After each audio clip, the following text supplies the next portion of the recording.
예, 오늘부터는 우리가 함께 대면적용을 보도록 합시다.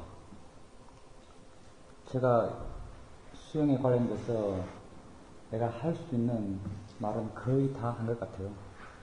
그래서 함께 부탁께서 당신이 직접 설하신 대념적용을 보면서 부탁께서는 우리에게 과연 어떤 말을 하셨는가, 우리를 하여금 어떻게 하라고 하셨는가를 한번 봅시다. 대념적용 마하사티파타나 수타입니다. 많은 사람들이 이 대념적용을 경전 가운데 가장 중요한 경전이라고 생각합니다. 왜냐하면 부탁께서 우리에게 하고 싶은 말을 가장 구체적인 방법으로 제시한 경전이라고 생각하기 때문에 그렇습니다. 그럼 도대체 부탁께서는 우리에게 무슨 말을 하고 싶으셨을까요? 우리에게 뭐를 제시하고 싶으셨을까요? 부탁의 삶을 한번 살펴봅시다. 부탁께서는 2500년 전에 지금 인도 북부 네팔 근교에 있는 카필라와뚜라는 곳에서 태어나셨습니다. 태어났을 때 이름은 시달타였습니다. 소원이 이루어지는 자, 이런 뜻이었다고 합니다. 아주 잘생기셨고 29살 때까지 세상의 복락을 다 누리고 사십니다. 아름다운 아내, 귀여운 아이도 있었습니다.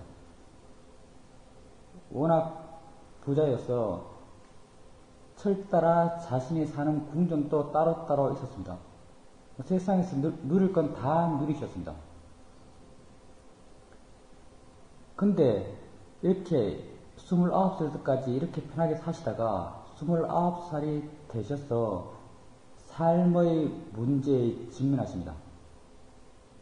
진정한 삶의 문제, 당신이 뭘 아셨는가? 당신 또 늙어야 한다는 것, 당신 또 죽어야 한다는 것, 당신 또 병들어야 한다는 것, 거기에 당신 또 예외가 없고 그 어떠한 해결책도 없다는 걸 깨달으셨습니다. 그래서 당신께서 생각하기를 문제가 있으면 문제의 해결책도 반드시 있을 것이다 라고 생각하셨습니다. 부탁께서 느끼신 그 문제가 바로 우리의 문제입니다. 여러분 늙어야 됩니다. 이미 늙었죠. 병들어야 됩니다. 많이 병들어 왔습니다. 그리고 죽어야 됩니다. 죽는 게 뭔지도 잘 모르겠지만 여러분 우리 함께 죽어야 됩니다. 어느 순간.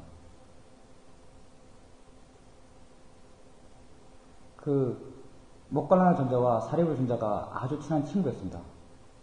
이 두 사람이 건넌 마을에 이렇게 같이 살고 어릴 때부터 같이 자랐는데 어느 때 축제에 가서 많은 사람들이 이렇게 놀고 있는 모습을 위에서 이렇게 내려다보면서 두 사람이 이런 대화를 했습니다. 50년 뒤에는 저 가운데 누가 남아있지? 저렇게 뛰어놀고 있는 사람 가운데 50년 뒤에는 누가 남아있을까? 그때는 평균 수명이 아주 짧죠. 아무도 안 남아있습니다. 그렇게 그 문제를 당시 두 분이 심각하게 생각하시면서 둘이 같이 출가하십니다. 물론 붓다 아예 출가한 것은 아니고 여러 외도 수행자, 부처님 이외에 수행하는 사람들을 만나면서 수행을 해 나가십니다. 붓다가 느끼신 문제도 비슷합니다. 이렇게 많이 갖추신 분도 이런 문제의 해결책은 없습니다. 그래서 출가하시죠. 이게 보통의 마음은 아니겠죠. 이렇게 부자인데, 이렇게 잘생겼는데, 이렇게 사랑스러운 아내가 있는데 다 버리고 출가하십니다. 생각해보면 저도 출가했죠. 저는 이런 거창한 이유 때문에 출가하지 않았습니다. 사람들이 거기에 관심이 많습니다. 스님 왜 출가했습니까? 젊어서. 저도 20대 출가했으니까. 왜 출가했습니까? 많이 묻는데 뭔가 거창한 이유를 말씀드리고 싶은데 별로 거창하지 않죠. 희망이 없어서 출가했습니다. 사는 게. 사회적, 경제적 이 희망이 아니고 살아간다는 삶 자체에 대해서 너무 무의미하게 느껴졌어요, 그때는. 어떤 패턴화된 삶, 빤하게 보이는 나의 어떤 진로들, 어떤 진행되는 과정들, 그리고 뻔한 결론들, 이런 것에 대해서 너무나 허무하게 느껴졌고, 허무했기 때문에 출가한 것이지, 어떤 희망을 찾아서 출가한 건 사실 아닙니다. 출가할 때의 마음은, 뭐 세상 어차피 이런데, 산에 가서 조용하게 살자, 편안하게. 이런 마음을 갖고 출가했거든요. 산에 가니까 편안하지 않았습니다. 엄청 바빴어요. 하루 종일 일했거든요. 하루 노동시간이 한 8시간, 10시간 됩니다. 뭐 그런 고민할 여지가 없습니다. 피곤하면 자야 되고 배고프면 먹어야 되고 아주 동물적인 삶 가운데 마음이 깨끗해지더라고요. 어리석음은 깨끗해집니다. 어리석음이 점점 강해지니까 어떤 그런 번뇌의 힘들이 약해졌습니다. 그렇게 살다 보니까 그 삶 속에 또 길을 찾아보니까 찾고 해서 지금 내가 됐습니다. 근데 붓다는 다르죠. 붓다는 뭔가 특수하시죠. 그렇게 어떤 희망적인 것도 많았을 것 같은데도 당신은 그 삶의 문제를 용납하지 않습니다. 뭔가 해결책이 있을 것이라고 스스로 확신하십니다. 그런 확신이 어떻게 가능한지 모르겠습니다. 누가 가르쳐 준 것도 아니고. 그런 확신을 갖고 출가를 했습니다. 다 버리시죠. 그리고 맨 처음에는 외도를 해서 나쁜 사람 아닙니다. 불교 이외의 모두를 외도라고 불렀습니다. 외도 수행자들에게 사마타 수행을 배웁니다. 무색계 선정까지를 다 닦습니다. 거기 만족을 못하시죠. 왜 만족 못하시는가? 자신의 삶의 문제가 해결되지 않았기 때문에 만족 안 하십니다. 그리고는 당시 가장 흔하게 행해졌던 고행을 했습니다. 고행이란 것은 내 몸을 괴롭히면 괴롭히는 만큼 내 정신은 깨끗해진다는 기본 이론을 갖고 있습니다. 괴롭힐 수 있는 수단과 방법을 가리지 않고 괴롭히죠. 제가 부처님 고행한 이야기를 읽다 보면 가장 대단하다라고 생각되는 건 아침 일찍 마헛간 가서 어린 송아지가 눈 똥으로 아침을 먹었다고 하는 이야기를 읽으면서 이거 어떻게 했지? 이런 생각이 들었습니다. 그 외에 많은 고행을 하셨습니다. 당신께서 말씀하시기를 그 이전에 누구도 못했고 그 이후로도 누구도 못할 고행을 하셨다고 당신 스스로 말씀하고 있습니다. 이렇게 6년 동안 고행을 하면서 몸을 피폐하게 하셨지만 그 고행의 마지막에 당신이 안 것은 고행의 무의미함이었습니다.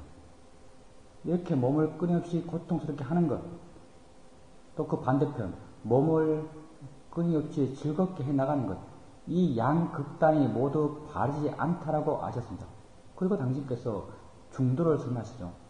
적당히 해야 된다. 붓다의 중도 선언입니다. 그리고는 부다가에 가셔서 니란자라 강에 몸을 씻으시고 보리수 아래에 앉으셔서 정각을 이루십니다. 당신의 실제하는 모습을, 실제하는 몸과 마음의 현상을 관찰해 가시면서 최후의 깨달음을 얻으십니다. 그게 왜 최후의 깨달음인가?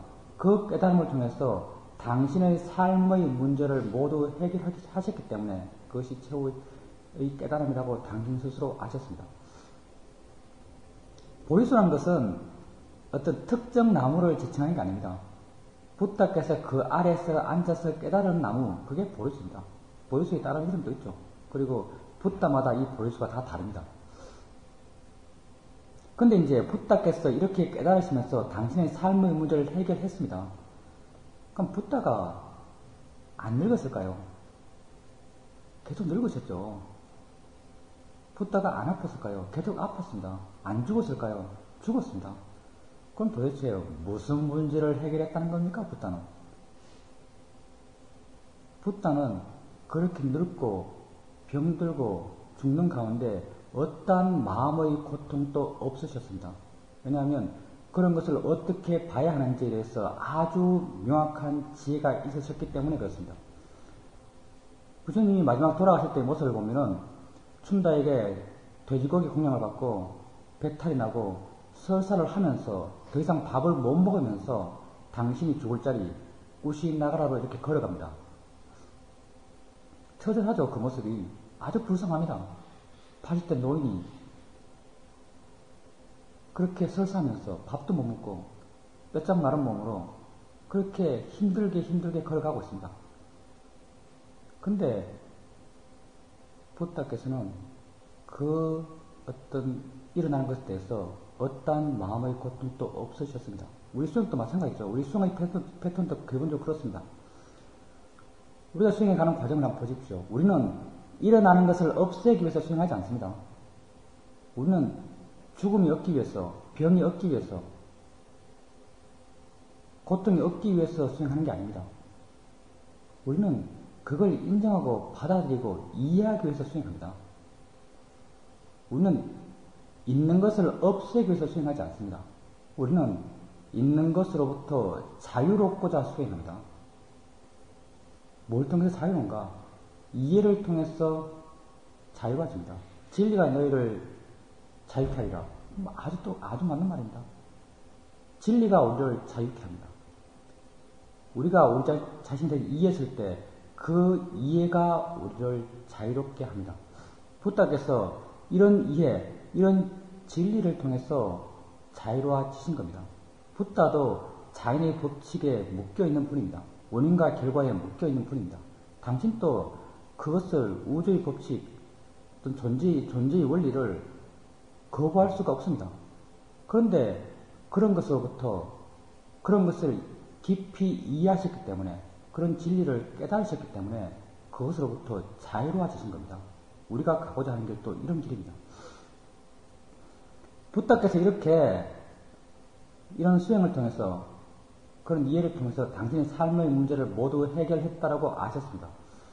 그리고 세상 사람들을 봅니다. 세상 사람들은 여전히 죽음, 늙음, 병듦으로부터 자유롭지 못합니다. 부다가 보기에 그 원인들은 너무나 단순한데 사람들은 그 원인을 극복하지를 못합니다. 이해하지를 못합니다. 그래서 부다께서 세상 사람들에게 선언하십니다. 내가 너희처럼 나도 이렇게 고통받았지만 내가 이 길을 걸어서 지금 이렇게 내 삶의 문제를 모두 해결했다. 이렇게 나는 자유로워졌다. 나는 부다다. 이렇게 말씀하신 거죠. 너희들도 내가 간 그 길을 따라와라. 너희들 또한 내가 간 길을 따라보면 나와 똑같이 자유로워질 수 있다라고 부다께서 세상 사람들에게 말씀하셨습니다. 부다께서 우리에게 원하는 것, 그것은 이 길을 가기를 원하신 겁니다. 부다께서 무슨 종교를 세우고 추종자들을 모으고 성당을 만들고 이런 데 관심이 하나도 없습니다. 부다께서 원하시면 오직 하나입니다. 바른 길을 가르쳐 주고자 하셨습니다. 그리고 우리에게 바란 것은 그 길을 우리가 가기를 원하셨습니다. 부처님께서 마지막 돌아가실 때 많은 제자들이 부다 가까이 있으면서 좀 더 부다를 보고 좀 더 부다에게 어떤 공양을 올리고자 했습니다. 그 가운데 어떤 비구는 가까이 가지 않고 혼자 앉고 혼자 걷고 혼자 밥 먹는 비구가 있었습니다. 다른 비구가 그 비구를 비난했습니다. 그러니까 부다께서 그 비구를 불러서 너는 왜 그렇게 사느냐 라고 물었습니다.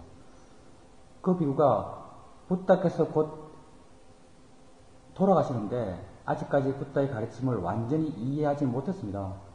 부다께서 돌아가시기 전에 부다의 가르침을 완전히 이해하기 위해서 이렇게 나는 혼자 앉고 혼자 걷고 혼자 밥 먹습니다라고 말했습니다. 그러니까 부다께서 그 비구에게 너야말로 진정 나를 예경하는 자이다 이렇게 말씀하셨습니다. 그 비구의 모습이 바로 부다께서 우리에게 바라신 모습입니다.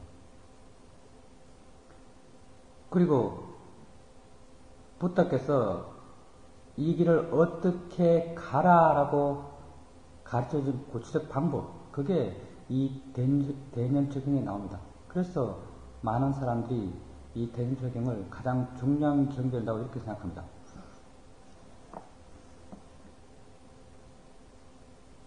어느 절에 옛날에, 어느 절에 20년 동안 매일 불상에다가 3,000배 한 스님이 있었습니다. 그 스님 이름이 3,000배 스님이죠. 대단하지 않습니까? 20년 동안 3,000배 하는데 6시간 좀 걸리거든요. 최소 6시간입니다. 최소 6시간 걸리는 3,000배를 더, 아주 능숙하면 더 빨리 할지 모르겠습니다. 20년 가까이 했습니다. 20년 하고 난 뒤에 이 스님이 뭐 했는가? 불상에 침을 뱉었죠. 왜 침을 뱉었는가? 20년 동안이나 내가 당신에게 이렇게 예경하고, 당신에게 절하고, 당신을 떠받들었는데, 왜 아무런 변화가 없느냐? 왜 내게 한 점 변화도 없느냐? 라고 화가 나서 그 불상에 침을 뱉었습니다. 그래서 절에서 쫓겨났죠. 참 어리석지 않습니까? 불상은 나무 쪼가리입니다. 한마디로 말해서. 상징체일 뿐이죠. 부처님 당신도 우리에게 좋은 걸 직접적으로 못 줍니다. 근데 하물며 부처님의 상징체인 목상, 나무로 만든 불상이 우리에게 뭘 해줄 수 있겠습니까? 근데 나무로 만든 불상이 뭔가 자기에게 해줄 것을 기대하면서 그렇게 20년 동안 하루에 6시간씩 투자하면서 절을 해왔던 겁니다. 그럼 뭐가 남겠습니까, 자기에게? 이 길은 남이 걸어줄 수 있는 길이 아닙니다. 남이 해결해 줄 수 있는 게 아닙니다. 우리 삶의 문제 또한 남이 해결해 줄 수 있는 게 아닙니다. 왜냐하면 삶의 문제의 원인이 내 안에 있기 때문에 그렇습니다. 내가 내 자신의 문제입니다. 다른 게 아니죠. 내가 내 자신의 문제입니다. 내가 할 수 있는 것도 내 자신이 내 자신을 관찰하고 이해함으로써 내 자신이 해결할 수밖에 없습니다. 남이 결코 걸어줄 수 없는 길입니다. 정말 남한테 의지하면 태감하긴 사람을 믿지 마십시오. 정말 사람을 믿지 마십시오. 나를 믿지 마십시오. 부탁해서 마지막 열반하시면서 누구에게 의지해야 되는가? 정말 이건 좀 진짜 절절하게 의미 있는 말입니다. 누구에게 의지해야 됩니까? 법에 의지하고 너 자신에게 의지하라 그랬죠? 너 자신에게. 다른 사람이 아닙니다. 여러분이 의지하실 바는 여러분 자신입니다. 왜냐하면 문제도 내 안에 있고 문제의 원인도 내 안에 있고 문제를 해결할 수 있는 사람도 나 자신뿐입니다. 그럼 누구에게 의지하겠습니까? 내게 의지해야 됩니다. 내게 의지하는 말을 반대로 말하면 다른 사람에게 의지하는 겁니다. 절대 다른 사람에게 의지하지 마십시오. 자신에게 의지하십시오. 예, 대형적 기억 한번 봅시다. 부탁께서는 도대체 무슨 말씀을 하고 계신가? 이와 같이 나는 들었다. 모든 경전에 이렇게 나옵니다. 한문으로 여시, 아문 이렇게 출발하죠. 이 말은 안한존자께서 하신 말씀입니다. 안한존자께서 1차 결집에서 한 말입니다. 이 불교의 전생의 역사에 보면 결집이라는 게 있습니다. 결집이란 것은 붓다의 제자들이 모여서 붓다의 가르침이 바르게 전해지고 있는지를 확인하는 어떤 승가의 모임입니다. 결집의 기본적인 구조는 묻는 사람이 있습니다. 지리자. 대행처의 경우는 어떻게 설해졌습니까? 라고 묻습니다. 그러면 송출자가 있습니다. 그것은 이렇게 설해졌습니다. 라고 송출한 사람이 있습니다. 그러면 그 송출 내용에 대해서 맞습니다. 라고 하면서 비구 대중들이 함께 경전을 암송했습니다. 1차 결집 때, 1차 결집은 붓다 사후 100일 뒤에 라자가에 있는 칠력굴에서 있었습니다. 당시 지리자 역할을 했던 분이 마하카샤파 존자, 가섭 존자셨습니다. 그리고 송출자 역할을 했던 분이 안한 존자셨습니다. 안한 존자께서 가섭 존자의 질문에 대해서 대명표 경우는 어떻게 설해졌습니까? 라는 질문에 대해서 이렇게 답을 하신 겁니다. 이와 같이 저는 들었습니다. 라고 하면서 이 경전을 시작합니다. 이와 같이 나는 들었습니다. 한때 세존께서는 꾸루 지방의 깜마 사단마라는 꾸루족들의 업에 머무셨습니다. 경기는 항상 이렇게 시작하죠. 언제 어디에서 세워졌습니다 라고 이렇게 시작합니다. 한때 이 때란 말이 나와서 한 말인데, 인도 사람들은 정말 이 사고의 스케일이 엄청나게 크죠. 크다 보니까 어떤 경전 같은 걸 저술할 때 연대기별로 저술한다는 개념이 없습니다. 부처님도 초창기 그 내용을 보고 처음에 성도하시는 모습, 맨 처음 오비구한테 가장 먼저 설법하는 모습, 이런 모습은 내용상 앞에 있는 것이구나라고 압니다. 그리고 마지막에 돌아가실 때 늙은 모습, 돌아가시는 모습들, 이런 모습은 뒤에 있구나라고 이렇게 시대를 추정할 수 있습니다. 근데 가운데 있는 부분에 대해서는 이 사람들은 앞뒤를 설명하지 않습니다. 그 의미가 없다고 생각하는 모양입니다. 이 장구한 세월 안에서 1년, 2년, 6개월, 이것은 전혀 무의미하다라고 이 사람들은 생각하는 것 같아요. 그래서 부처님이 맨 처음 법을 펴시는 것하고 마지막에 돌아가시는 것 이외에는 실제 뭐가 앞인지 뭐가 뒤인지 모릅니다. 그냥 이렇게 한때에 이렇게 말하죠. 부처님이 성도하시고 몇 년 후에요. 요즘 같으면 성도 18년 후에 이렇게 말씀, 이렇게 쓸 겁니다. 부처님이 무슨 18번째 안거에 이런 표현을 쓸 거예요, 요즘은. 근데 인도 사람들은 이런 개념이 없습니다. 그냥 한때입니다. 한때 세존께서는 꾸루 지방의 깜마 사단마라는 업에 머무셨습니다. 업이라고 하는 건 시장이죠. 시장이라는 뜻을 갖고 있습니다. 부다께서 당신의 방법을 시장에서 설했다는 것에 대해서 많은 사람들이 의미를 부여합니다. 시장이라는 것은 삶의 현장입니다. 삶 속에서 할 수 있는 수행입니다. 수행에 대해서, 수행이라는 것은 특정 시간, 특정 장소에 아주 특별하게 해나가는 특별 활동이 아닙니다. 우리는 그렇게 많이 생각하죠.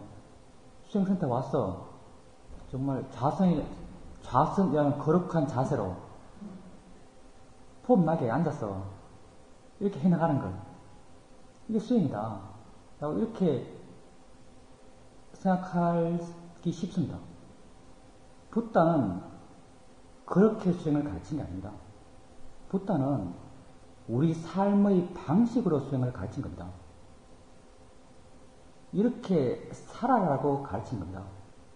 말하자면 알고서 살아라라고 가르친 게 붓다의 수행이죠. 그게 삶의 방식이지 특별한 것이 아닙니다. 여러분 수행할 때 삶과 어떤 공유되지 않는 수행, 이건 바른 수행이라고 할 수가 없습니다. 바른 불교 수행이라고 할 수가 없습니다. 그러니까 붓다께서 이 경전을 그렇게 시장에서 설하신 겁니다. 삶과 더불어 삶 자체니까. 수행이 곧 삶 자체입니다. 그곳에 세존께서는 비구들이여라고 비구들을 부르셨다. 비구라고 하면 남자 수가자입니다. 물론 여기서 비구라고 대표되고 있지만 부처님 가르침 아래 수행하는 모든 수행자를 다 말하는 겁니다. 세존이시여라고 비구들이 세존께 응답했다. 세존께서는 이렇게 말씀하셨다. 세존이란 말, 부처님을 부르는 다양한 명칭이 있습니다. 천수경 보면 열애십대 명호 이런 말 쓰죠. 열애십대 명호, 열애음공, 명행조, 선서, 세간의 무상사, 조장부, 천인사 이런 말 씁니다. 근데 실제 중국에서 중국어로 말한 거고요. 실제 이건 붓다의 10가지 특성입니다. 부처님의 10가지 특성이죠. 부처님의 10가지 특성을 중국어로 번역하면서 명사화시킨 겁니다. 실제는 빨리는 설명형이죠. 그리고 이제 붓다누사티라는 수행이 있습니다. 부처님의 공덕을 계속 되뇌이는 수행이 있습니다. 그것은 이렇게 부처님의 10가지 특성을 반복적으로 계속 염하는 수행이 있습니다. 우리 교육하고 좀 약간 유사하죠. 사마타 수행에 들어갑니다. 세존께서 이렇게 말씀하셨다. 비구들이여, 이 도는 유일한 길이니 이 도, 이런 수행의 길, 우리가 걸어간 이 길은 유일한 길이니, 액가야나 막가란 빨리의 의미를 유일한 길이라고 번역하고 있습니다. 이게 시비가 아주 많죠. 아주 테라와다 남방불교 수행하는 사람들의 강력한 무기입니다. 말하면서 니 수행이 맞니 내 수행이 맞니 막 하다가 야 이거 봐라 여기 유일한 길이라고 나와 있느냐 이게 유일하다고 붓다가 말했다 이렇게 말하죠 사람들. 지금 또 이것을 무기 삼아서 막 두드립니다. 근데 지금은 조금 다르게 해석하죠. 이 유일하다는 것을 베타성을 가진 유일함이 아니라 바른 길, 똑바로 가는 길, 참된 길 이런 의미로 이 말을 번역하는 게 요즘의 추세입니다. 액가, 야나, 막가란 말이에요. 중생들의 청정을 위하고 중생이라고 하면 여러분과 납니다. 번뇌가 가득한 사람이라는 뜻을 갖고 있습니다. 우리가 번뇌가 가득하죠. 물론 나는 번뇌가 별로 없어 이렇게 말하는 분이 있을지도 모르겠습니다. 번뇌가 없기보다는 번뇌를 못 보는 경우가 더 많죠. 우리는 번뇌가 가득합니다. 우리의 판단 기준, 우리는 아주 감성적 존재죠. 우리가 어떤 상황에서 판단할 때 그 판단 기준의 대부분은 욕심입니다. 욕심으로 판단합니다. 제 스승께서 욕심으로 하는 사람은 다 미쳤다 이런 말 하죠. 욕심으로 하는 사람은 다 미쳤다. 우리가 밥 먹을 때도 한번 보십시오. 욕심으로 먹습니다. 뭐 어떨 때 알아채 하면서 깨어있게 먹기도 하지만은 어떨 때는 아무 생각 없이 머리는 멍하게 텅 비어있고 손은 지가 알아서 막 떠놓고 있고 입은 지가 알아서 막 씻고 있고 목은 지가 알아서 막 넘기고 있고 위는 지가 알아서 막 이렇게 부수고 있습니다. 화가 났을 때 화와 내가 이렇게 동일화 돼가지고 화로서 말하고 화로서 행동하고 정신없이 할 때가 있습니다. 다 미쳐있는 순간순간들입니다. 제 스승께서 여기서 많은 말을 했습니다. 센터에 오는 사람은 다 미친 사람이다. 뭐 지금 우리 자식도 미쳤으니까 당연히 센터에 오는 사람 미쳤죠. 밖에 나갈 때는 내가 알아채면 참 잘하려고 한다. 왜냐하면 미친 사람과 만난다는 걸 알기 때문이다. 미친 사람과 만나서 내가 내 자신에게 알아차림을 가하게 두지 않으면 나 또한 미친다. 이런 표현을 하신데 이 말은 아주 시사하는 바 큽니다. 이게 정말 그렇거든요. 미친 사람하고 있으면 나도 미칩니다. 화내는 사람이 있으면 나도 화내게 되죠. 여러분이 수행할 때 수행하면서 여러분 어떤 사람과 함께 살아야 되는지를 시사하고 있습니다. 여러분이 수행할 때 어떤 사람과 같이 있으면서 수행하려고 한번 해보십시오. 그 사람이 깨어있고 그 사람이 자기에 관심 갖고 그 사람이 자기를 알고 있는 사람이면 수행이 아주 잘 됩니다. 이건 정말 신기하게도 왜 그런지 저도 모릅니다. 수행이 아주 잘 됩니다. 근데 그 사람이 들떠있고 그 사람이 화내면서 그 사람이 욕심내고 그 사람 마음이 안 좋은 상태, 그런 상태에 있는 사람과 함께 있으면서 수행해 보십시오. 하려고 해도 안 됩니다. 미친 사람과 있으면 나도 미칩니다. 그래서 법구경에서 붙다가 이런 말을 하셨죠. 수타니 파타에서 하신 말입니까? 무소히 부르지만 혼자서 가라. 함께 갈 사람이 없으면, 함께 갈 만한 사람이 없으면, 그러니까 함께 갈 만한 사람이라는 하는 것은 스스로 수행하는 사람, 스스로 깨어있는 사람, 스스로 자기를 이해하는 사람, 그런 사람이 없으면은 차라리 다른 사람과 함께 가기보다 꼬부소의 뿔처럼 혼자서 가라라고 말씀하셨습니다. 왜냐하면 그렇지 않은 사람, 자기를 모르는 사람, 번뇌가 많은 사람과 함께 가면 나 또한 번뇌가 많아지기 때문에 차라리 그런 사람과는 함께 안 가는 것이 좋다라고 부처는 말씀하고 있습니다. 여러분 주위에 함께 갈 만한 사람이 있나요? 쉽지 않습니다.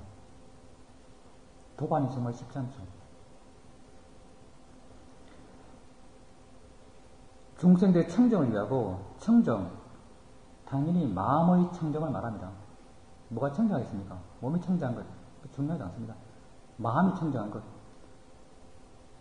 근심과 탄식을 다 건너기 위한 것이며 육체적 고통과 정신적 고통을 사라지게 하고 근심, 탄식, 육체적 고통, 정신적 고통을 극복할 수 있다라고 말씀하고 있습니다. 그리고 이것을 극복하기 위한 유일한 방법이다라고 부탁해서 말씀하고 있습니다.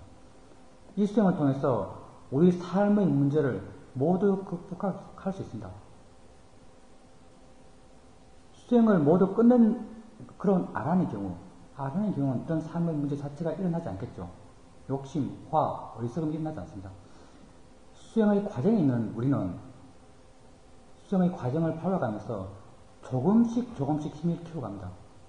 조금씩 나 자신을 좀 더 깊이 이해감으로써 그 이해한 힘의 크기만큼 조금씩 근심, 탄식, 고통으로부터 조금씩 벗어나게 됩니다. 옳은 방법을 터득하고 옳은 방법 부탁해서 당신의 수행의 길을 아주 다양하게 말씀하십니다. 흔히들 부다의 성도하는 모습을 보면은 성도하는 글에서 가장 자세하게 설명하고 있는 경전, 거기 보면 부다께서 어떤 연기를 관찰하면서 성도하신 모습이 나옵니다. 연기를 순관하고 역관하고 이런 모습이 나오면서 이렇게 깨달았다라고 마지막에 말씀하십니다. 근데 주로 그게 워낙 자세하게 설명되어 있기 때문에 부다께서는 연기를 관찰하면서 깨달았다라고 말하는데 실제는 그렇지 않습니다.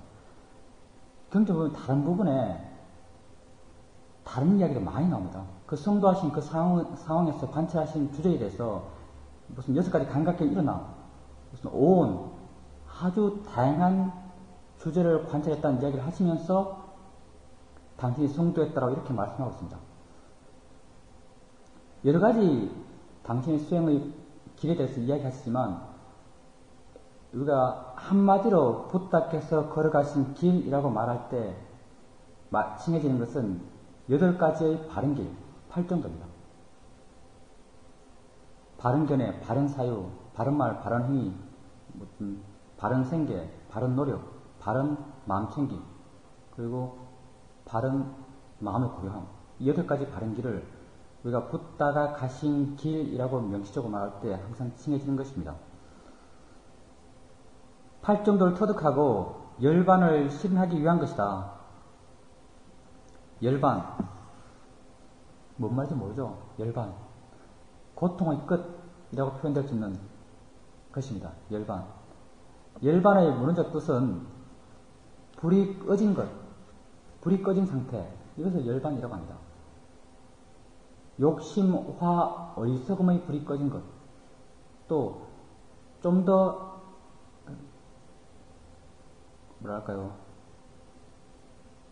좀 더 분명한 정의를 한다면 존재의 불이 꺼진 것입니다. 존재의 불이 꺼진 것. 이건 말 잘 안 하죠. 왜냐하면 사람들이 안 좋아합니다. 존재를 유지하고자 하는 것이 우리 가장 기본적인 욕구입니다. 존재를 좀 더 화려하게, 좀 더 거창하게, 좀 더 돋보이게 해 나가려고 하는 것이 우리 존재의 기본적인 욕구입니다. 근데 존재의 불이 꺼졌다고 하면 지가 가득한 우리는 어떤 마음을 갖는가 하면 야 그러면 수행 왜 해? 더 좋으려고 수행하는데 그러려면 수행 왜 해? 이런 말을 합니다. 그래서 존재의 불이 꺼졌다 이런 표현은 가급적 잘 안 쓰죠. 근데 우리가 한번 이해해 봅시다. 이 존재의 불이 꺼졌다니 무슨 말인가?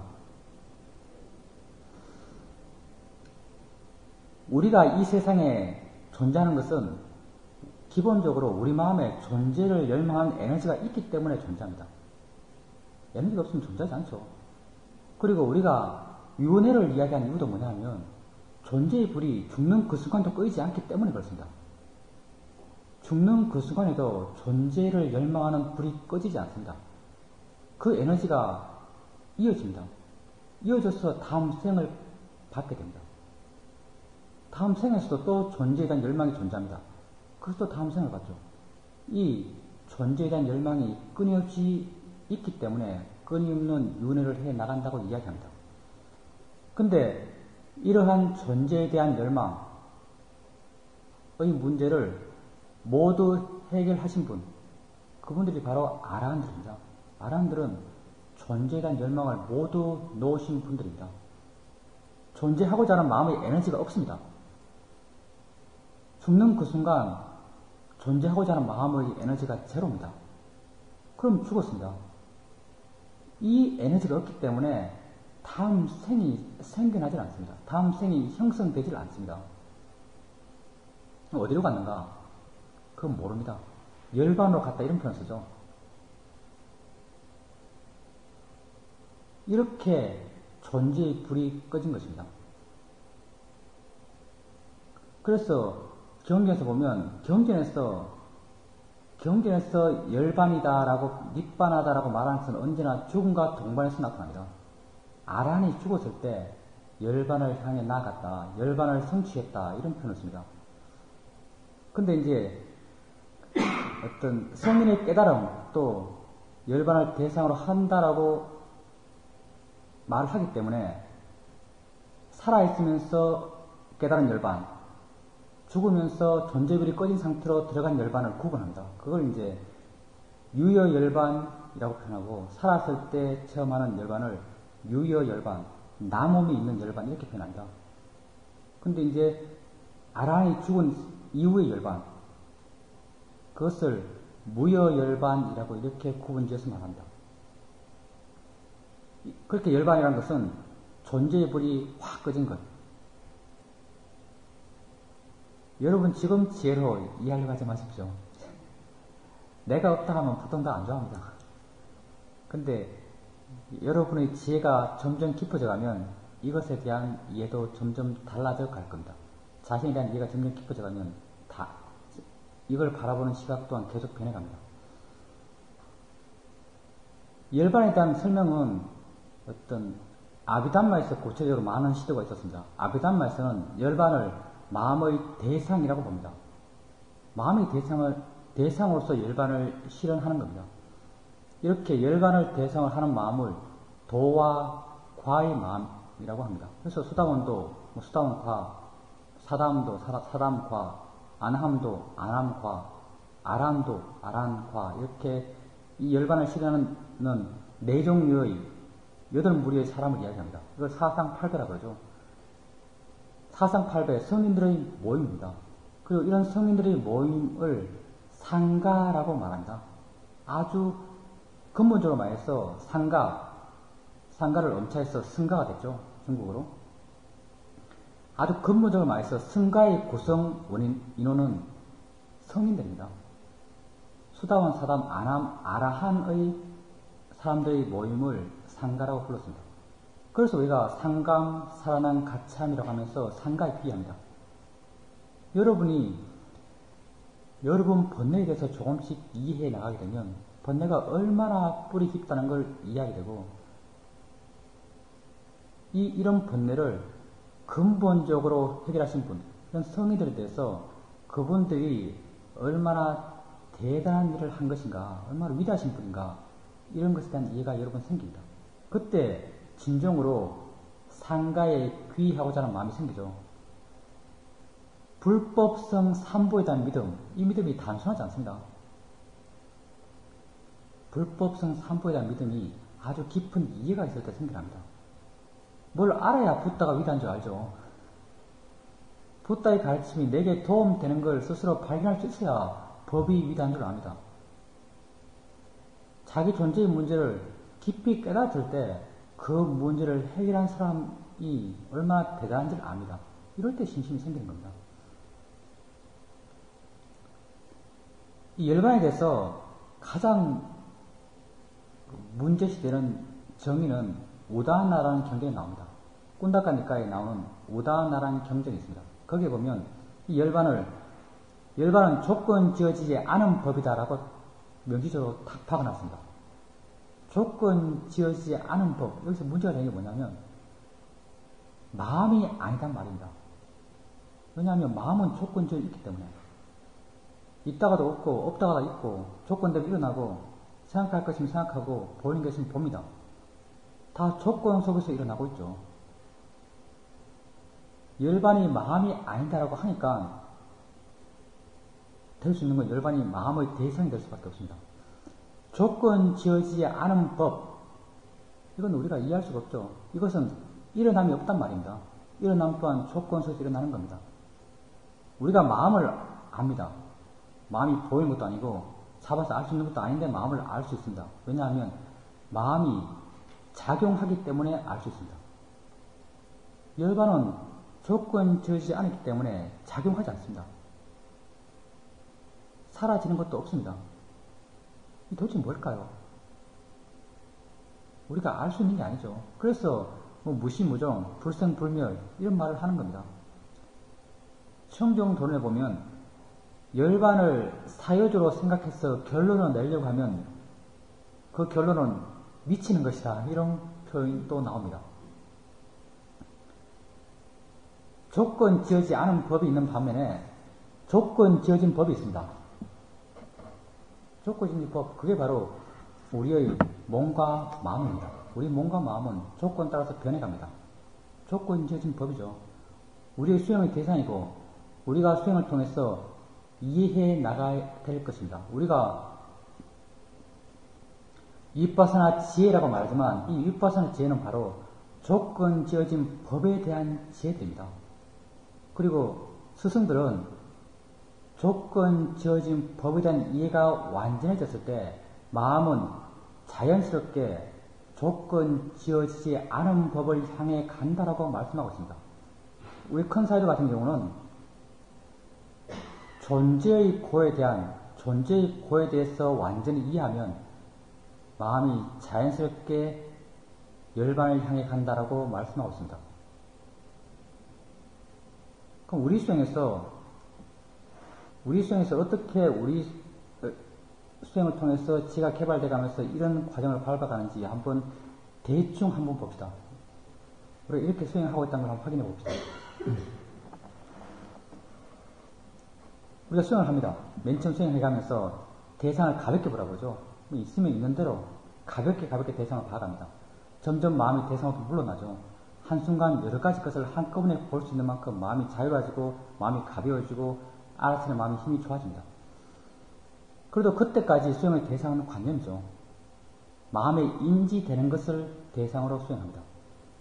근데 이렇게 마음이 자유로워지면 조금씩 마음이 드러납니다. 아는가라고 물어보면서 안다는 걸 확인합니다. 안다는 건 인지되지 않습니다. 단지 순수한 그 작용입니다. 이거 우리는 법이라고 하죠.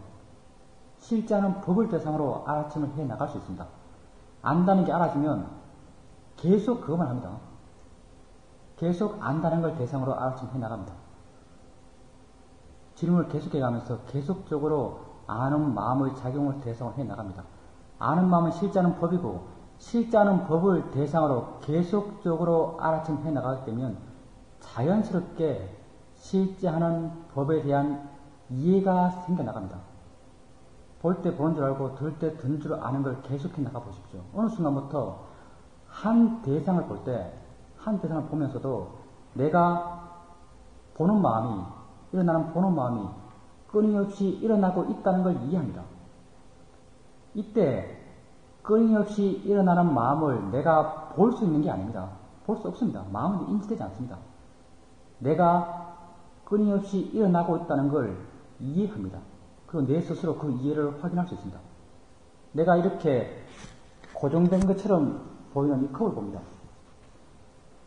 컵을 볼 때도 이 컵을 보는 마음이 끊임없이 일어나고 있다고 분명한 이해가 생겨납니다. 이게 무상이라는 얘기죠. 소리를 들을 때도 같은 소리를 계속 듣는 것처럼 느껴지지만 그 듣는 마음이 끊임없이 일어난다고 내가 이해합니다. 이렇게 보는 마음이 끊임없이 일어나고 있다고 내가 이해한다면 자연스럽게 보이고 있는 것이 끊임없이 보이고 있음을 이해합니다. 마음의 무상과 대상의 무상을 함께 이해합니다. 그리고 이렇게 끊임없이 보이고 있는 것과 끊임없이 보고 있는 것이 만나면서 끊임없이 봄이 일어나고 있다는 걸 이해합니다. 내 존재가 끊임없이 일어나고 있습니다. 우리가 무상이라고 얘기할 때 무상, 컵이 무상합니까? 무상합니다고 말하죠. 왜냐하면 지금 이렇게 말짱해 보이지만 10년 뒤에는 삭을 것이고 100년 뒤에는 갈아서 없어질 것이고 무상하죠. 라고 말할 겁니다. 이 무상은 불교에서 말하는 무상이 아니죠. 시간의 경과를 두고 무상을 이야기하지 않습니다. 불교적 진리는 이 순간 이 자리에 존재하는 겁니다. 우리는 이 순간뿐입니다. 우리가 갖는 시간은 이 순간뿐이고 무상도 이 순간의 무상입니다. 찰나의 무상을 이야기합니다. 이게 왜 무상한가? 인식의 과정에서 일어나는 어떤 원인되어지는 조건들이 끊임없이 일어나는 그 무상입니다. 보는 마음이 끊임없이 일어나고 있고, 보여주는 대상이 끊임없이 일어나고 있고, 이 두 개가 만나서 일어나는 봄의 작용이 끊임없이 일어나고 있습니다. 들림이 끊임없이 일어나고 있고, 생각이 끊임없이 일어나고 있고, 생각을 끊임없이 알고 있고, 느낌이 끊임없이 일어나고 있고, 느낌을 끊임없이 알고 있습니다. 이런 마음 작용이 계속적으로 한순간도 멈춰있지 않다라고 분명한 이해가 마음에 생겨납니다. 이게 무상이라는 이해죠. 세상이 무상합니까? 세상은 무상하지 않습니다. 관념은 항상하기 때문에. 내게 끊임없이 보인다는 게 무상한 겁니다. 그게 소리가 난다면 끊임없이 들린다는 게 무상한 겁니다. 끊임없다는 게 무상이죠. 이런 이해가 조금씩 생겨납니다. 내가 이런 이해를 하려고 할 필요도 없습니다. 그냥 이런 무상의 특성은 실제 하는 법의 고유한 특성입니다. 실제 하는 법이 고유하게 이런 특성을 갖고 있습니다. 그러니까 실제 하는 법을 계속 보게 되면 저절로 알게 됩니다. 아, 계속 이렇구나. 계속 일어나는구나. 라는 것을 저절로 마음이 알게 됩니다. 이렇게 무상의 이해가 생기죠. 이렇게 분명한 이해가 생기게 되면 알아차리는 마음에 이 이해가 함께합니다. 여러분이 지금은 자연이치다, 대상이 다른 바른견을 일으키면서 수행하라고 말하고 그렇게 수행해 갑니다. 근데 이런 이해가 강하게 생겨나면 이런 이해는 마음에 항상 있습니다. 왜냐하면 알아차림을 계속 하기 때문에, 무상한 걸 계속 보기 때문에, 계속 지금 그 이후로도 여러분은 보는 걸 알고 듣는 걸 알고 느끼는 걸 압니다. 보는 것도 끊임없이 계속 일어나고 있는 무상의 특성을 이미 갖고 있는 것이고, 듣는 것도 끊임없이 듣는다는 무상의 특성을 갖고 있는 것이고, 느끼는 것도 끊임없이 느낀다는 무상의 특성을 갖고 있는 겁니다. 무상의 고유한 특성을 갖고 있는 걸 계속적으로 관찰해가면 이미 있는 무상에 대한 이해가 자연스럽게 같이 작용합니다. 무상에 대한 이해를 갖고 대상들을 알아차려 나가는 겁니다. 이때는 여러분이 깨달은 지혜가 바로 여러분의 바른 견해가 됩니다. 무상에 대한 이해를 갖고 계속적으로 알아차려 나가게 되죠. 이렇게 계속 알아차려 나갑니다. 이때는 바른 견해를 일으켜줄 필요가 없죠. 왜냐하면 무상에 대한 이해가 있다는 걸 내 스스로 압니다. 이렇게 계속 알아차려 나가다 보면 어느 순간 일어나는 것들, 작용하는 것들에 나는 그 어떠한 역할도 하지 못한다는 걸 깨닫습니다. 눈은 지가 알아서 보고, 코는 냄새 맡을만 하면 냄새 맡고, 닿으면 알아서 느끼고, 생각할 거리가 있으면 마음이 알아서 생각한다는 걸 아주 분명하게 깨닫습니다. 단지 조건 따라서 그 성질대로 그 작용을 해 나갈 뿐이지, 거기에 나의 의지는 전혀 역할을 하지 못한다고 깨닫습니다. 이게 무아에 대한 이해죠. 이런 이해가 또 분명해지면은 그런 이해의 지혜가 자연스럽게 알아차림과 더불어 작용합니다. 무하다라고 이해하지 않습니다. 이건 무하다는 것을 우리가 정해놓은 거죠. 지혜의 내용은 아주 평이한 말로 표현됩니다.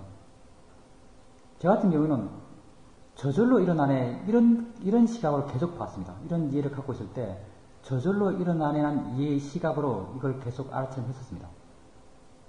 또 이렇게 계속 알아차림 해나갑니다. 계속 수행을 해나가죠. 한번 생각해 봅시다. 계속 일어납니다. 멈추지 않습니다. 계속 일어나고 계속 압니다. 그 일어나는 것이 내 것이 아닙니다. 지 스스로 일어납니다. 내가 좋아하는 것도 아니고 내가 싫어하는 것도 아닙니다. 이걸 계속적으로 보게 되면 어느 순간 어떤 생각이 드냐, 어떤 이해가 생기냐, 이런 계속된 진행이 무의미하다라고 알아집니다. 존재가 계속 진행되는 것은 결코 바랄 바가 아니라라는 이해가 생겨납니다. 이게 고에 대한 이해죠. 다른 건 와닿은 것 같은데 고는 정말 안 와닿습니다. 이게 거의 다 이해입니다. 제 경우를 한번 예를 들어 봅시다. 이건 그래도 실제 상황을 이야기를 드리면 좀 더 마음에 와닿지 않을까 해서 이야기를 드립니다. 제가 생각하기에 고에 대한 이해는 가장 수준 높은 이해인 것 같습니다. 저도 가장 나중에 이 고에 대한 이해가 생겼습니다. 어느 날 저녁에 밖에서 기행을 하고 있었습니다. 내게 일어나는 것을 안다는 걸 자연스럽게 알아가면서 그냥 아무 생각 없이 아주 편안하게 전혀 어떤 기대하는 마음 없이 그냥 이렇게 걷고 있었습니다. 계속적으로 알면서 걷다가 어느 순간 마음이 이런 말을 했습니다. 지겹다라는 이야기를 했습니다. 지겹다. 지겹다라고 이야기했는데 이 지겹다고 한 그 순간 마음이 아주 좋아졌습니다. 아주 밝아졌고 아주 깨끗해졌습니다. 한없이 자유로워졌습니다. 우리의 언어 한계상 지겹다라고 하면 화로서 지겨워하는 게 지겹다고 표현되는 말입니다. 근데 지혜도 지겹다고 합니다. 그때 지겹다고 한 것은 화가 지겹다고 한 게 아닙니다. 지혜가 이런 존재의 진행이 지겨운 것이다라고 이해했던 겁니다. 화와는 전혀 다릅니다. 그리고 이렇게 이해했던 마음은 아주 자유롭고 아주 환했고 아주 깨끗했습니다. 더 이상 깨끗할 수 없는 만큼 깨끗했습니다. 이렇게 존재가 지겹다라고 존재의 진행이 지겹다라고 지혜를 이해했을 때 존재하는 모든 것으로부터 마음은 집착을 놓게 됩니다. 무한한 자유를 그때 느끼죠. 내 자신에 대해서도 내게 들어온 어떤 정보에 대해서도 그 어떠한 집착도 존재하지 않습니다. 그 순간에는 어떤 무한한 자유 상황에서 그렇게 삽니다. 이 지겹다고 한 지혜로서 지겹다고 한 이해, 이게 바로 고에 대한 이해입니다. 존재가 계속됨이 바람직하지 않다는 이해를 하는 겁니다. 그리고 물론 그때만 그랬습니다. 지혜가 그렇게 충만할 때만 그렇게 자유로운 겁니다. 점점 지혜도 마음이고 마음은 조건 속에서 변해갑니다. 점점 지혜 또한 약해져 가고 지혜가 약해지면 또 고통스럽습니다. 근데 그 순간은 완벽한 자유를 느낄 수 있습니다. 고에 대한 이해가 생겼을 때. 그리고 스승들께서는 이렇게 고에 대한 이해가 완전해졌을 때, 고에 대한 지혜가 완전해졌다는 것은 일어나는 모든 것에서 완벽히 평온해졌다는 걸 말합니다. 이렇게 되었을 때 자연스럽게 마음은 열반을 향해 간다라고 말씀하고 있습니다. 열반을 향해 가는 걸 그건 잘 모르겠습니다. 저도 안 가봤죠. 근데 이제 윗바사나의 과정을 16단계의 지혜로 설명하는 게 있습니다. 16단계 지혜 보면 11단계 지혜가 상카라 우백가 냐냐, 상카라에 대해서 우백가는 지혜입니다. 상카라고 하면 형성된 것, 일어나는 것, 우백가라고 하면 평온한 것입니다. 일어나는 것에 대해서 평온한 지혜, 고에 대한 이해가 생겼을 때 생겨난 지혜입니다. 일어나는 것에 대해서 평온한 지혜 다음 오는 지혜들은 다 도와 과의 지혜, 서민의 지혜가 다음에 옵니다. 그러니까 이런 이해가 완전해졌을 때, 고에 대한 이해가 완전해졌을 때 자연스럽게 마음은 조건 지어지지 않은 법, 일반을 향해 간다라고 말하고 있습니다. 부처께서도 무엇을 위해서, 뭘 알기 위해서 부처 아래에서 이렇게 수행합니까? 라는 질문에 대해서 고를 완전하게 이해하기 위해서 부처 아래에서 이렇게 수행하고 있다라고 단정적으로 경전에서 말씀하고 있습니다. 우리 수행을 하면 이렇게 진행될 것 같습니까? 그러면 도대체 부처 당신은 이 수행의 과정을 어떻게 말하고 있는가? 한번 봅시다. 부처께서 고통의 끝, 열반을 향해 가는 과정을 어떻게 설명하고 있는가? 아주 대충 설명하고 있죠. 근데 바르게 하고 있는 우리는 이걸 보면서 우리가 하고 있는 것에 대해서 점검할 수 있습니다. 니다나 상육다의 23번째 가까운 원인이라는 상육다 니까입니다. 부처께서는 어떻게 열반을 향해 가는 길을 설명하고 있는가 한번 봅시다. 무엇이 고통의 끝, 열반을 가져오는 가까운 원인인가? 열정의 식음이다라고 말씀하고 있습니다. 영어로는 디스패션이라고 표현되어 있습니다. 열정이 식는 것, 무엇을 대상으로 열정이 식는가? 존재하는 것, 조건이 지어진 것, 내게 일어나는 것, 나 자신에 대해서, 나의 존재에 대해서 열정이 식는 겁니다. 그러면 무엇이 열정의 식음을 가져오는 가까운 원인인가? 혐오다라고 말하고 있습니다. 이 혐오는 싫어하는 혐오가 아니죠. 지혜로서의 혐오입니다. 경전에서 혐오란 말 아주 많이 나옵니다. 내가 수행은 안 하고 이해는 없고 경전만 막 읽었을 때, 경전이란 경전은 거의 다 읽었죠. 미얀마 있을 때.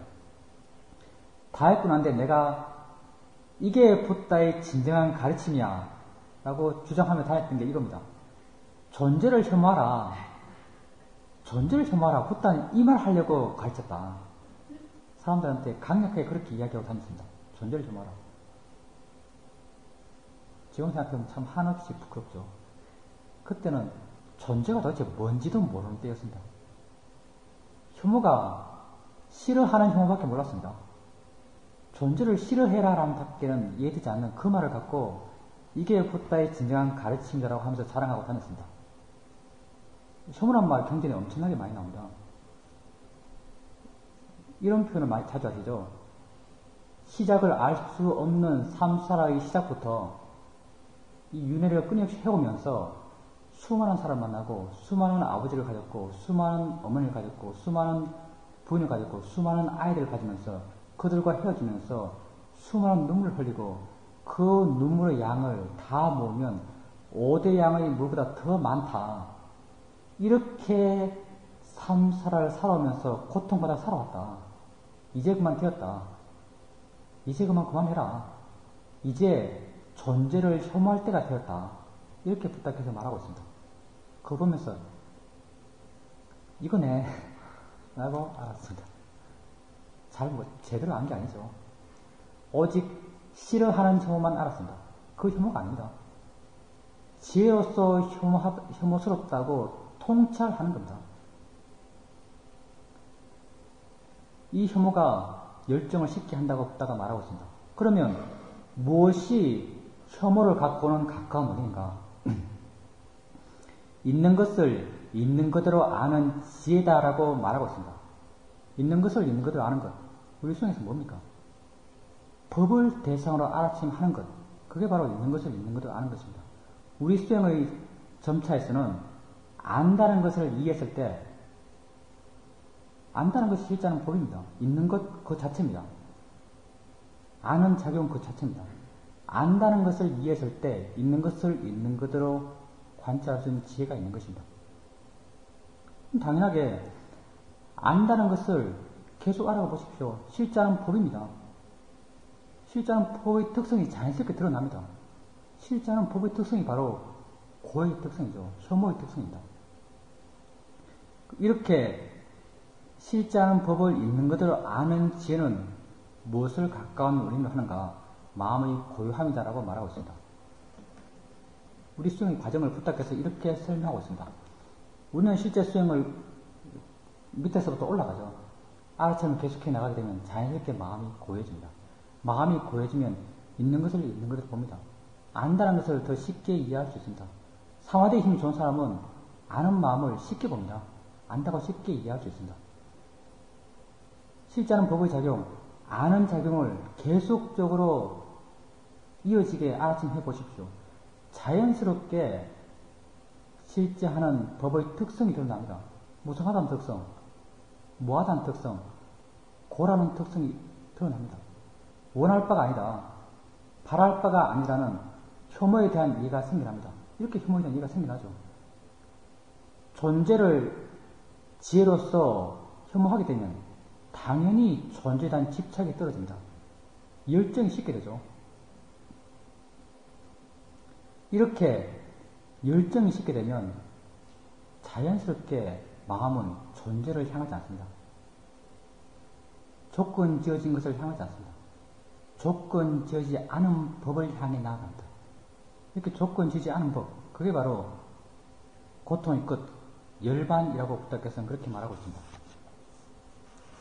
이렇게 우리가 우리 수행의 과정을 밟아가고 있습니다. 열반이 마음의 대상이라는 것에 대해서 다른 견해도 있었습니다. 붓다 사후 100년 정도 지나면서 붓다 가르침에 대한 다양한 해석들이 나왔습니다. 열반이라는 것은 마음 상태다라고 말하기도 했습니다. 욕심과 어리석음이 없는 것, 그게 바로 열반이다라는 이런 주장을 하는 부파도 있었습니다. 그럼 우리가 이 뭔지 모를 열반에 대해서 어떤 시각을 가져야 되는가? 그건 위사카 장자와 담마디나 비구니의 대화에서 나옵니다. 위사카 장자가 담마디나 비구니에게, 위사카 장자는 당시 아나함의 성인이었고 담마디나 비구니는 아라한의 성인이었습니다. 아라한 성인에게 아나함의 성인이 이렇게 묻습니다. 열반이 무엇입니까? 그러니까 아라한의 성인이 이렇게 답하죠. 당신은 질문의 한계를 모릅니다. 붓다의 가르침 안에서 수행하는 수행자는 열반이 있다고 알고 가르침대로 따라서 수행해 나가면 됩니다라고 말합니다. 붓다께서도 열반에 대한 질문에 대해서 똑같은 답을 다른 곳에서 합니다. 우리가 가져야 될 태도입니다. 열반을 우리가 이해할 수가 없습니다. 이해되는 것이 아닙니다. 고통의 끝이 있다고 알고 붓다의 가르침대로 수행하라고 붓다께서 말합니다. 그럼 우리 실제 수행에서 우리는 과연 열반을 향해 가고 있는가? 가고 있습니다. 열반이라는 것은 욕심과 어리석음이 없는 것입니다. 욕심과 어리석음을 줄여가는 길을 가고 있다면 그게 바로 열반을 향해 가고 있는 것입니다.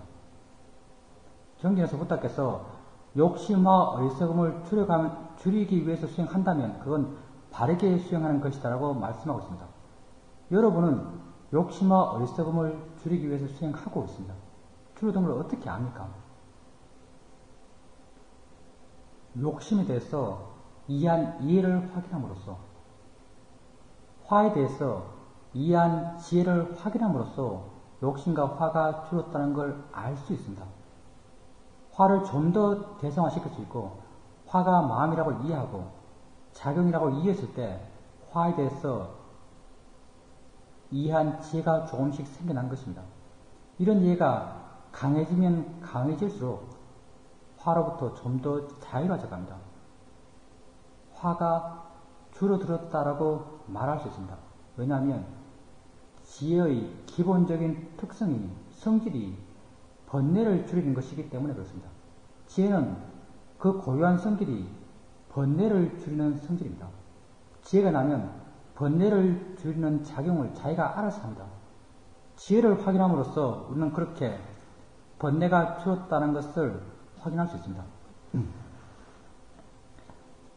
열반을 심하기 위한 것이다. 이것이 바로 네 가지 마음챙김의 확립이다. 심수심법입니다.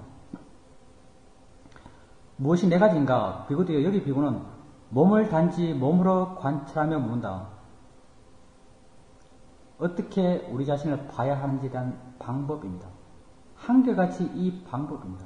뭔가 하면 그것 자체로 바라는 것입니다. 이 몸이라는 것은 물질을 상징하고 있습니다. 물질을 단지 물질로 봐라. 이렇게 말하고 있습니다. 우리가 이렇게 그것을 단지 그것 자체로 보기 위해서 우리가 하는 게 자연의 이치다 이 말입니다. 자연의 이치란 것이 자신의 성질대로 조건대에서 자기작용하면서 일어난 것이다 뜻입니다.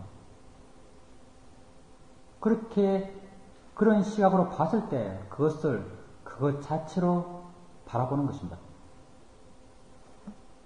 바른 노력으로 분명히 알아차림하면서 세상에 대한 욕심과 싫어하는 마음을 버리면서 머문다.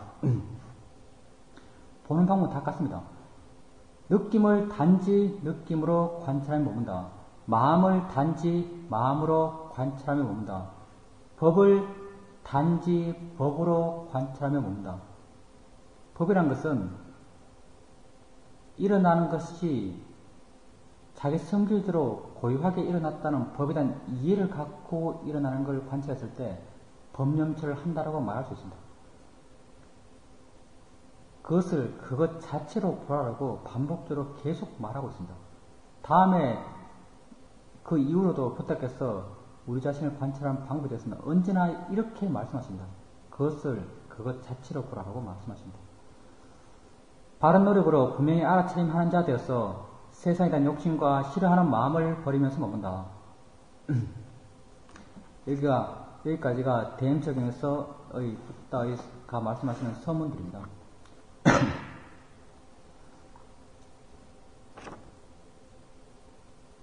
우리가 수행하는 과정에 대해서 오늘 가장 중심적으로는 열반을 이야기하면서 우리의 수행이 진행되어가는 과정에 대해서 한번 살펴봤습니다. 그리고 붓다께서 어떻게 수행의 진행 과정을 설명하시는지를 한번 봤습니다. 우리가 해나가는 것이 바로 붓다께서 말씀하신 그대로입니다. 여러분이 바르게 수행하고 있다면 경전을 통해서 붓다의 가르침을 보면서 자신이 바르게 하고 있음을 스스로 확인할 수 있습니다. 오늘 여기까지 하겠습니다. 사두 마치겠습니다.